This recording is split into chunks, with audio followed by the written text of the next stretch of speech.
안녕하세요. 저는 오늘 마침 비도 왔고 초여름의 청량한 저녁 날 솔로몬의 아름다운 기도 이야기를 전할 수 있어서 영광입니다.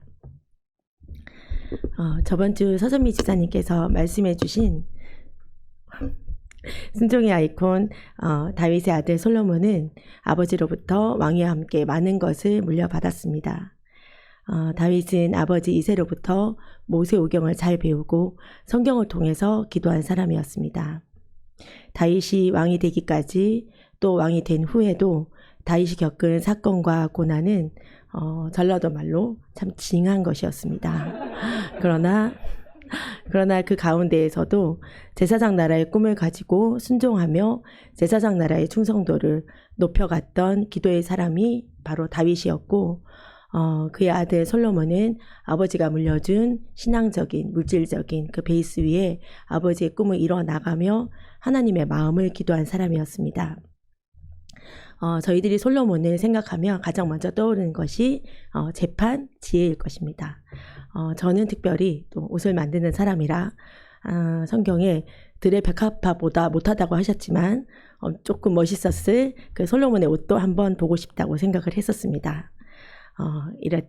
정말 지혜로 유명한 이 솔로몬이 하나님 지혜를 구한 방법은 다름 아닌 바로 기도였습니다. 하나님께서는 덤으로 다른 건 다 덤으로 주시겠다고 하실 만큼 그의 기도는 하나님의 마음을 흡족하게 한 기도였습니다. 기도로 하나님의 마음을 기쁘시게 했던 솔로몬, 이제 그의 기도를 한번 살펴보겠습니다. 그의 기도를 잘 벤치마킹 한다면 저희 말로 저희도 대박이 나지 않을까 싶습니다. 솔로몬은 그의 기도에서 주 여호와여 우리 조상을 애굽에서 인도하여 내실 때에 주의 종 모세를 통하여 말씀하심 같이 주께서 세상 만민 가운데에서 그들을 구별하여 주의 기업으로 삼으셨나이다 라고 기도를 드립니다. 이 기도문을 보면 500년 전 출애굽 이야기가 이 기도의 기본 골격인 것을 볼 수 있습니다. 출애굽 때부터 계속 진행되어 오던 모든 민족을 위한 하나님의 계획은 계속 이때도 진행되어 오고 있었고, 이것은 다윗 때까지는 하나님의 이름을 두려고 택한 언약궤가 있는 그 성막을 바탕으로 제사장 나라의 통치가 있었다면, 이제 다윗은 예루살렘이 그 제사장 나라의 중심이 되어서 하나님께 이곳에 성전 건축을 허락해 주시기를 기도를 했었습니다. 그렇지만 그 건축 시기는 그 아들의 때로 정해졌습니다. 이미 이 다윗의 성전 건축 이야기를 알고 있었던 솔로몬은 모세로부터 시작해서 아버지 다윗이 담은 그 성전 건축의 꿈을 마침내 실행하는 단계에 이르게 됩니다. 다윗은 또 유언으로 내 하나님 여호와의 명령을 지켜 그 길로 향하여 그 법률과 계명과 율례와 증거를 모세의 율법에 기록된 대로 지키라는 말을 남깁니다. 역시 모세오경을 붙들고 기도하던 다윗다운 유언이었습니다. 솔로몬이 아버지 다윗의 당부를 새겨들었다는 것을 알 수 있는 증거는 예루살렘 성전 건축 그 7년 건축의 대역사를 마치고 하나님께 기도하기에 앞서서 이스라엘 백성들에게 이야기할 때에 자신과 자신의 민족 이스라엘은 원래 애굽의 종이었다는 것을 말하는 것에 있습니다.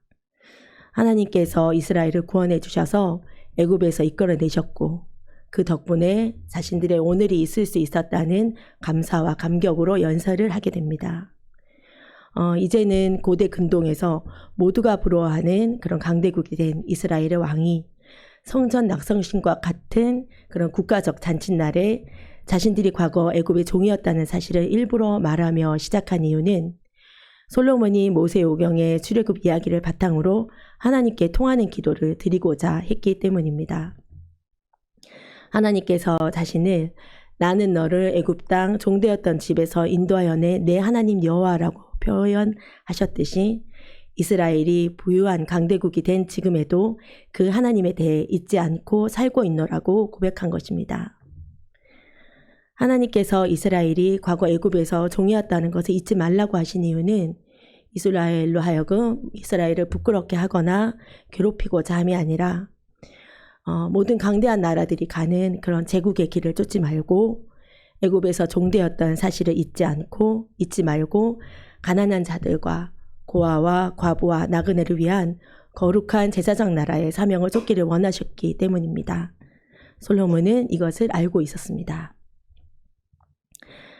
다시 다윗의 이야기를 잠시 드리자면 솔로몬은 아버지 다윗을 통해 하나님에 대해서 배웠고 아버지가 세상을 떠나는 순간에도 하나님의 말씀대로 살라는 당부를 들었습니다.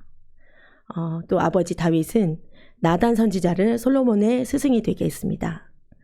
이는 다윗이 자신이 왕으로 제사장 나라의 공과 의를 행하려고 했지만 또 실수할 때도 있었죠. 그럴 때 나단 선지자가 자신의 브레이커가 되어 주었던 것처럼 솔로몬에게도 나단이 그렇게 할 것을 믿었기 때문입니다.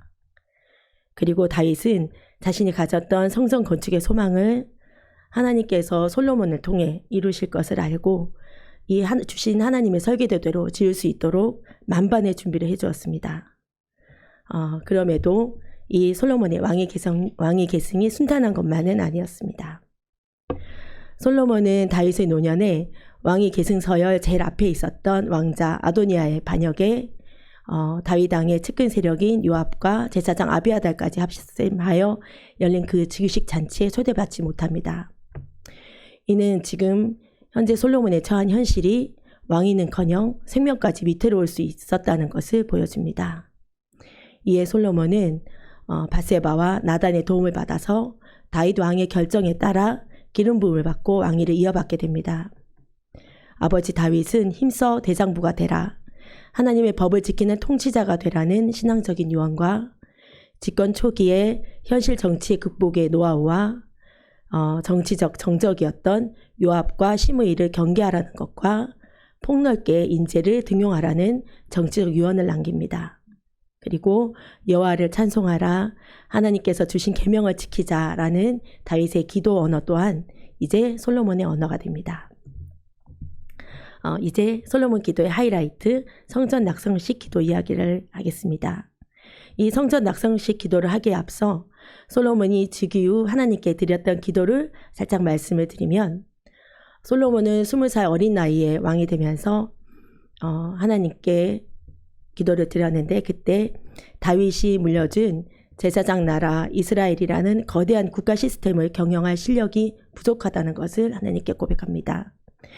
비록 다윗으로부터 국가의 경영은 제사장 나라의 율법대로 하라는 통치의 핵심 키워드는 얻었지만 하나님께 자신은 작은 아이와 같고 주께서 택하신 백성의 수는 너무나 많은데 이제 자신의 백성이 아닌 하나님의 백성들을 이제 재판할 때에 선악을 분별하기 위해 듣는 마음을 주시라고 떨리는 마음으로 기도를 드립니다.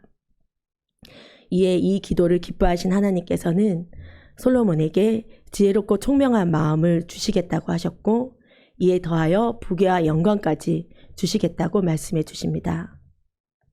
솔로몬은 하나님이 주신 지혜대로 여러 어려움을 해결해 나가며 왕이 된 지 4년째 드디어 성전 건축을 시작합니다. 예루살렘 성전이 건축되기 전까지 이스라엘 백성들은 언약궤가 있는 성전에서 제사장의 도움을 받아 제물을 가지고 5가지 제사를 드렸습니다. 이전 하나님께서는 다윗에게 성전 설계도를 주셨는데 다윗이 모든 인적인 준비와 물적 준비를 다 해서 솔로몬에게 넘겨주었고 솔로몬은 그 설계도대로 성전을 짓습니다. 그 다윗이 또 드렸던 그 기도의 응답대로 주신 그 설계도에 따라 솔로몬의 건축한 성전의 공사는 정말 정성을 들여서 공사해서 7년 반 만에 완공됩니다. 이제 성전에는 대제사장이 1년에 한 번 휘장을 열고 들어가 이스라엘 백성의 죄를 대속받는 지성소와 이스라엘 백성들이 하나님께 5가지 제사를 드리는 성소, 그리고 모든 민족을 위한 이방인의 뜰이 지어졌고 특히 이 이방인의 뜰을 통해서 마침내 제사장 나라 이스라엘이 하나님과 모든 민족 사이에서 평화를 만드는 일을 감당하게 된 것을 드러내줍니다. 그래서 지성소도 성소도 중요하지만 성전에서 가장 의미 있는 장소는 바로 이 이방인의 뜰이라는 사실을 이야기합니다. 이 이방인의 뜰은 바로 모든 민족을 위한 장소이기 때문입니다. 솔로몬은 모든 민족이 이방인의 뜰에 와서 하나님께 기도하면 하나님께서는 계신 곳 하늘에서 들으시고 모든 민족에게 복을 주시기를 기도합니다. 솔로몬은 이방인의 뜰에 대한 명확한 해석을 가지고 있었기 때문에 이 기도를 할 수 있었습니다. 솔로몬의 기도는 제사장 나라 거룩한 시민의 기도였던 것입니다. 그리고 하나님과 제사장 나라 언약을 맺은 이스라엘 민족이 이 언약을 지키지 않아서 징계를 받아서 포로로 끌려갔을 때에도 성전이 있는 쪽을 향해서 기도하면 하나님께서 이 기도를 들으시고 이스라엘의 그 백성의 죄를 용서해 주시기를 기도합니다. 이 기도는 이후 다니엘에게 이어져서 다니엘이 1차 포로로 끌려가 바벨론에 끌려갔을 때 그 다니엘이 솔로몬의 그 기도대로 성전을 향해서 하루 3번씩 창문을 열고 하나님께 기도드리는 것으로 이어집니다. 그리고 이방인의 뜰은 이방인을 위한 기도 장소로 공공의 장소로 이제 확보되어진 건데 800년 후에 예수님께서 이 뜰이 재물을 장사하는 그런 곳으로 변질이 되자 예수님께서 노하시며 치워버리셨던 성전 청결 사건으로도 연결이 됩니다. 이때 예수님께서는 내 집은 만민이 기도하는 집이라 칭함을 받으리라고 하지 아니하였던가 이렇게 말씀하십니다. 그리고 솔로몬의 명성을 듣고 예루살렘을 방문한 스바야 왕이 예루살렘 성전을 보고 하나님께 영광을 돌립니다. 이는 이방인을 향한 솔로몬의 기도가 이루어지는 장면이었습니다. 이제 성전 건축을 마친 솔로몬에게 주신 하나님의 응답은 첫 번째는 솔로몬이 기도를 마침에 불이 하늘에서 내려와 그 번제물과 제물을 사르고 여호와의 영광이 그 성전에 가득하다고 했습니다. 이는 여호와의 영광을 통해 공식적으로 하나님의 통치가 시작되었음을 알려주신 것입니다.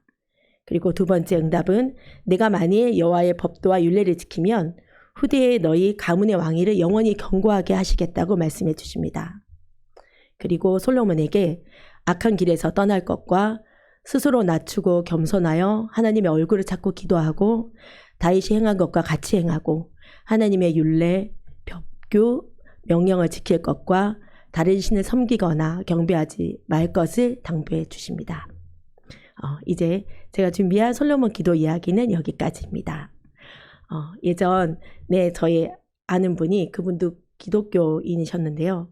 그분이 미국 유학 때 그 얘기를 해주셨는데 그분의 룸메이트가 되게 까칠한 유대인이셨다고 합니다. 그래서 그 저희 지인이 방에서 기도하고 있으면 그분이 골똘히 이렇게 그분을 보다가 너 누구한테 지금 기도하냐고 그렇게 묻더랍니다. 그래서 하나님께 기도한다고 했더니 그분이 쯧쯧쯧 혀를 차시며 너희 기도는 듣지 않으신다. 너희 기도는 소용없다. 하나님 우리 기도만 들으신다. 너희 기도는 헛수고다. 그러더랍니다. 그래서 우리는 우리끼리 이야기하면서 유대인인 그분이 구약은 알되 예수님을 믿지 않으니까 그런가 보다 이렇게 얘기를 했는데요. 이렇게 솔로몬의 기도를 공부하니 그 유대인에게 이렇게 말해주고 싶습니다. 자네 구약도 제대로 모르는구만. 쯧쯧쯧. 오늘 저희 이야기는 여기까지입니다. 이야기는 예레미야의 기도 이야기는 통독교회 공식 미소천사 박사랑 양이 해주시겠습니다.